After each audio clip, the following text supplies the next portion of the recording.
Equity Mates. I will say this about investing. Everything you do learn is cumulative. What I learned at 20 is useful.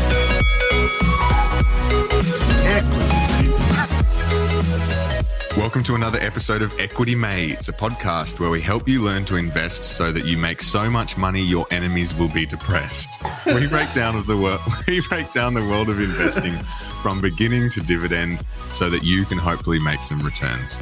My name's Bryce, and as always, I'm joined by my equity buddy, Ren. How's it going, bro? I'm very good, Bryce. Not depressed, which means my enemies aren't investing well enough, I guess. True. Well, luckily, I don't think we have any enemies, which is good. So we'll hopefully be learning to invest to make so much money that we won't be depressed. Yeah. Well, look, you know what?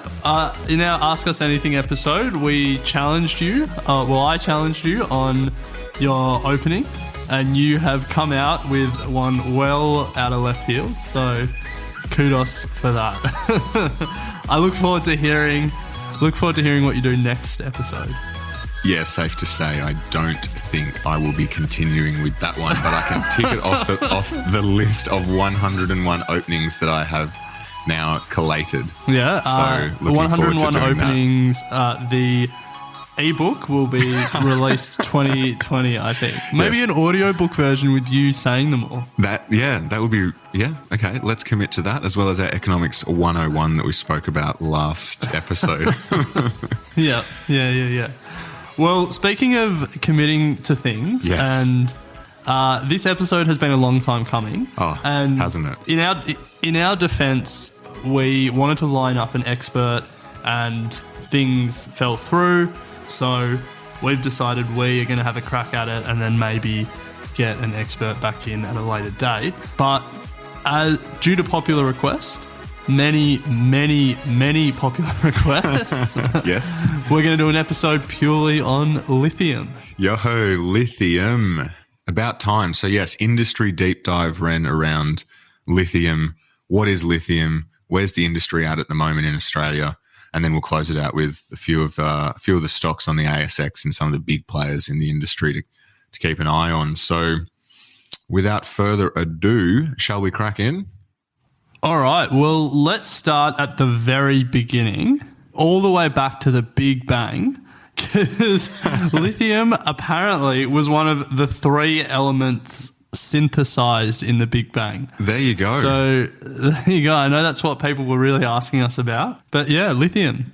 So lithium is an element, Ren, and there's sort of two main types that we'll be discussing in context with this episode, and that's lithium carbonate and lithium hydroxide. So just very top line, without getting in too much into the weeds, lithium carbonate is a compound used in a range of industrial, technical and medical applications, and obviously batteries, as well as ceramics, glass, cement, aluminium processing. So pretty important element. And then you've got lithium hydroxide, which is, I guess, coming into greater popularity and for reasons we'll discuss later. But it is used in the manufacturing of lithium-ion batteries. So two sort of types of element there. And yeah, I think pretty important to the way the world is going, as we will jump into. Yeah. So as Mr. Wonderful from Shark Tank often says, how do I make money? And that's all that science stuff is nice, Bryce, but that's not what people listen to an investing podcast for. No, they're here. You're right, Ren. They're here to make so much money that our enemies would be depressed. So I think a lot of people will be familiar with the story of lithium, but for those that aren't, the device that you're listening to this on is the reason it stores power is likely lithium. The electric vehicles that are being made more and more store power because of lithium, and all those renewable energy plants that have batteries to store power, or the Tesla power walls that your neighbours might have down the road, all require lithium to store power. So really, lithium has just been on a tear because it's used in batteries. Yes. Big bad batteries. and to give an idea of just how much of a tear it's been on, in the last 5 years, it's grown. The industry's grown at about 30% every year. So it is just exploding. And really, I mean, we'll get into this more, but doesn't really show any signs of slowing down. No, absolutely not.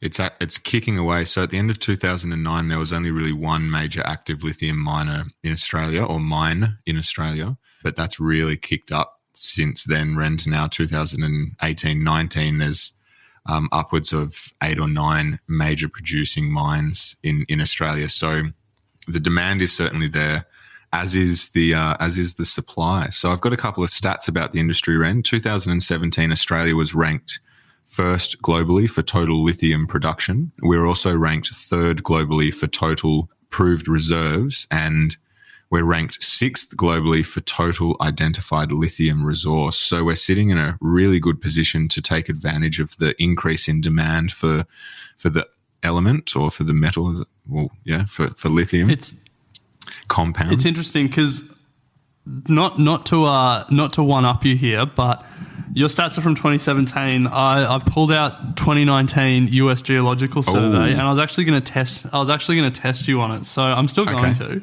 So lithium is known as a rare earth metal. It's a class of metals that are mined that are considered rare. Some would say it's not actually that rare. How many tons of lithium have been identified globally? Ballpark. Ballpark, tons of lithium identified, not mined, but identified. Oh, mate, I have no idea. I'm going to say, are we in the high hundreds of millions, or in the trillions? No. It's a little bit rarer than that. Yeah. Okay, I don't even know. I'm going to say 10 million. No, so 62 million tons identified globally. So not that rare. Where do you think the most has been identified? What country has the most? Chile. Third most, Chile.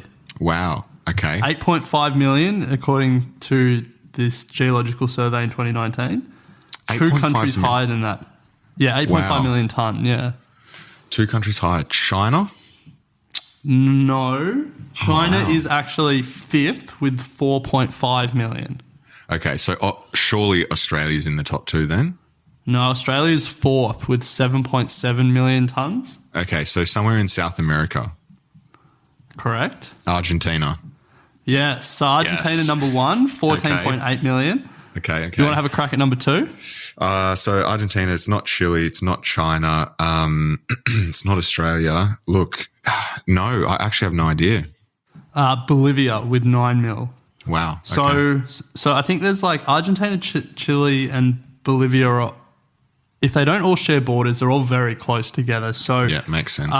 That's sort of like the lithium triangle in South America, where the most lithium in the world is, and then Australia has a fair bit. The US has a fair bit. China has a fair bit, and more is being discovered just because the demand for it is exploding. So to put some stats next to those then, Ren, so they're the countries with the most tons identified. Do you know which countries are the biggest producers of lithium? I think I'm going to say Chile, number 1, and then Australia, number 2. I've got China as number 2, Australia number 3. Yeah, okay. I was just guessing. Of course. So it's interesting. Australia definitely has a few advantages in the lithium industry, but I guess all of this is to say that it's now a global industry with a lot of demand and some bigger and bigger mines being opened up because people just expect demand for for batteries to just continue exploding. Is it enough identified supply to keep up with growth in demand? I wonder, Ren. I haven't done the math, Well, right now, I think there's a glut in the market. I think you'll see a lot of the producers are actually, their share prices have fallen recently because there's an oversupply. Yeah. But I think what you'd expect is that the long-term trend for the demand side of it to continue growing. And so yeah, we shall see, I guess. But some of the miners haven't had great years in terms of their share price movements. I am invested in Galaxy and have been for a while, and have really ridden the price of lithium and the share price over the last few years. Don't know why I didn't get rid of it sooner, but certainly feeling the effects of it at the moment. So we'll get into companies in a second. Yep. Let's try and keep structured, because otherwise we'll just end up having Tangent. a conversation. I have that globally in the year 2000, there was 200,000 tons produced or mined, and by 2020 they expect that number to be 600,000 tons, and of that, Australia will produce somewhere between 200,000 and 300,000 tons. I don't know if that gels with what you have. Yeah, that's pretty in line. Yeah. And so the other thing around the industry is we're just talking miners here. If we were to talk about battery manufacturing and down the supply chain, there are some big companies in that space and some growing companies, and that's a whole nother big and competitive industry at the moment. Yeah, so we're talking very upstream here. Yeah, just in terms of pulling it out of the ground.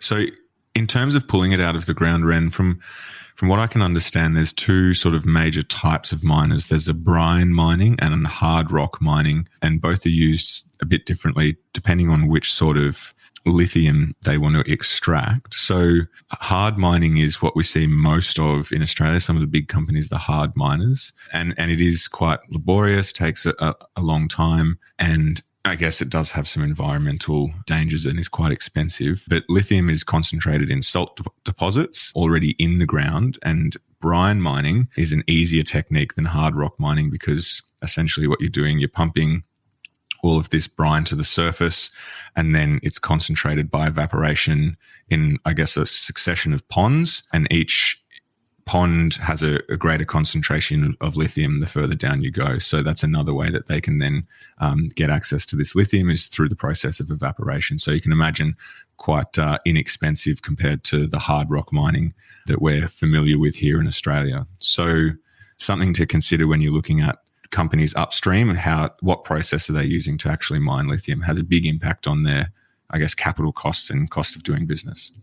Nice one. That's a good one. So we will get onto the stocks. Before we do you have anything else that you think is important about the industry more generally?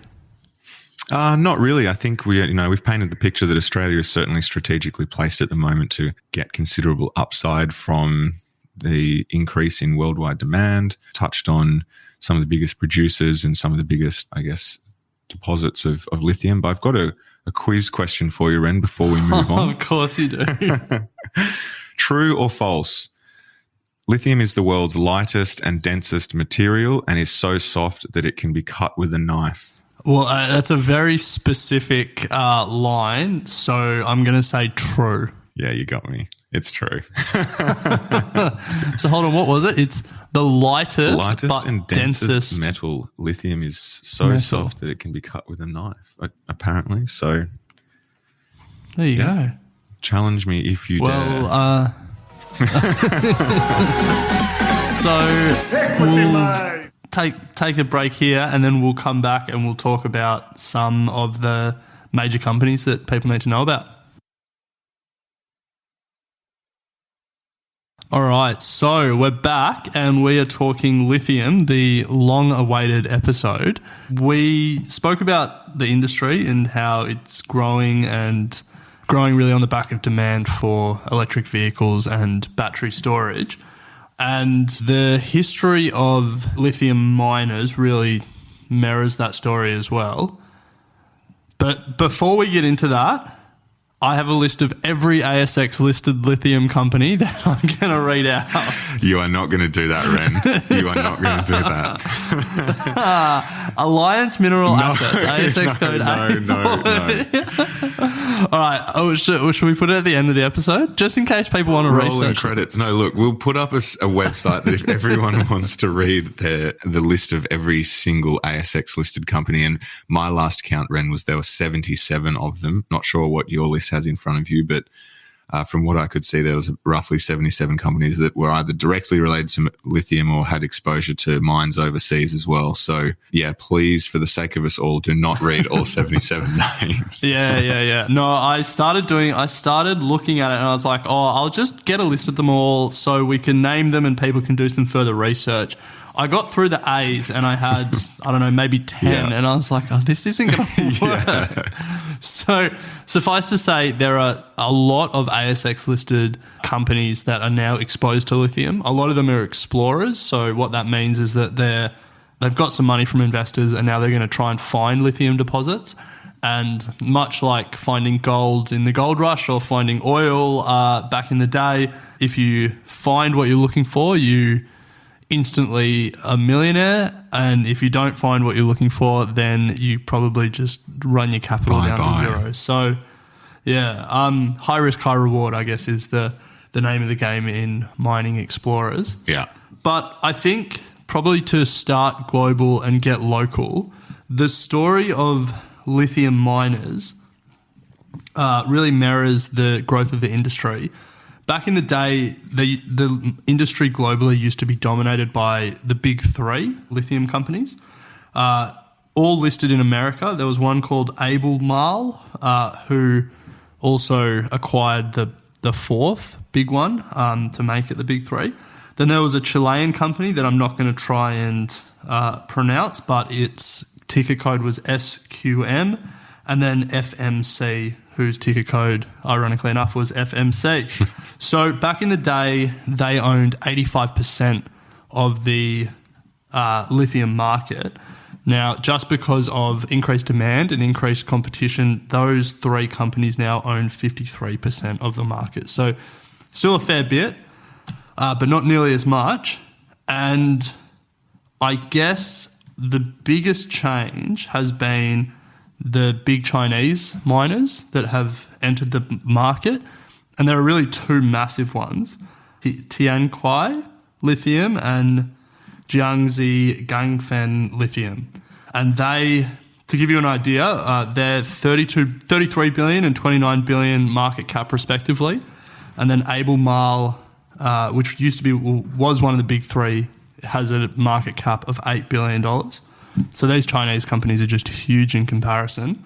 And in a story that will trigger Clive Palmer immensely, both of these Chinese companies own a number of the lithium mines in Australia. So that probably is the basis of his 2022 election campaign.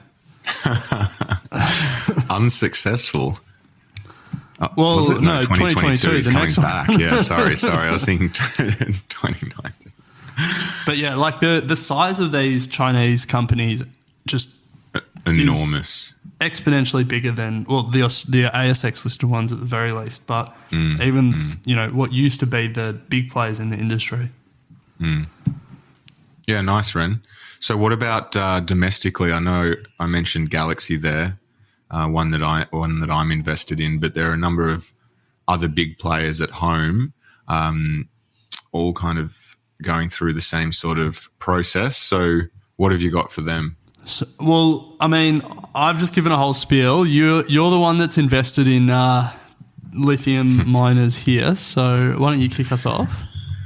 Well, look, to be honest, I haven't really kept an eye on the ones at home, which is probably why I'm kicking myself with my Galaxy investment. I think I bought it somewhat 3 years ago or so and wrote it up nicely. And then since about the start of 2018, it's just been on a downward trajectory the whole way. So that's Galaxy Resources GXY. It's got a market cap of about 558 million. So it just gives you an idea of the comparison compared to these Chinese companies. I mean, not to rub it in for you, but I think at their peak, their market cap was something like 900 million. Yeah, I mean, okay, so yeah, I've lost out. All right. Well, who knows where you bought it though? So I bought it pretty much where probably double now. I think I bought it about $2.50, rode it up to its peak of $4.24, and now we're sitting at $1.36. Oh no. Yeah. So look, I'm sticking in there because as we've discussed, surely, well, not that's a silly thing to say in investing, but I think that it will come good at some stage just based on the market. We know that there's demand. It's just going to be a matter of who are going to continue to be the big players and why. And I think Galaxy is reasonably well positioned to do so. But some other big players in the industry, Ren, you've got Pilbara Minerals and Kidman Resources, two big miners over in Western Australia.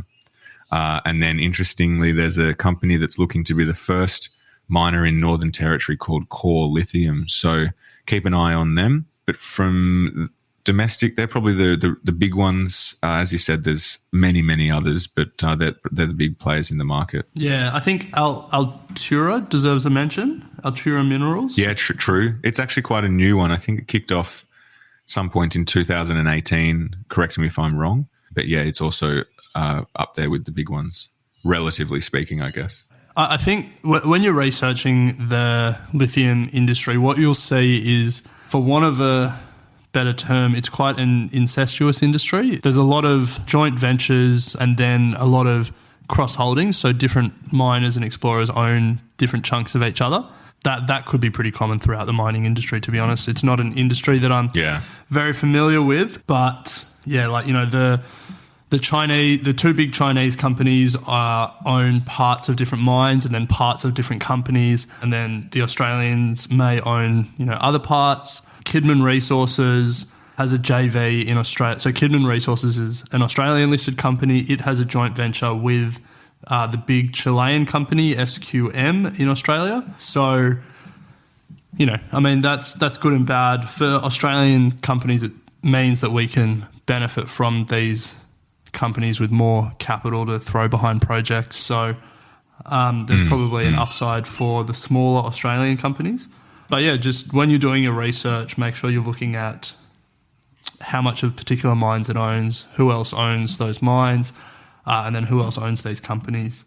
But I feel like it's an industry that will undergo some serious changes in the coming years. It'll probably just continue to be consolidation as new mines are found.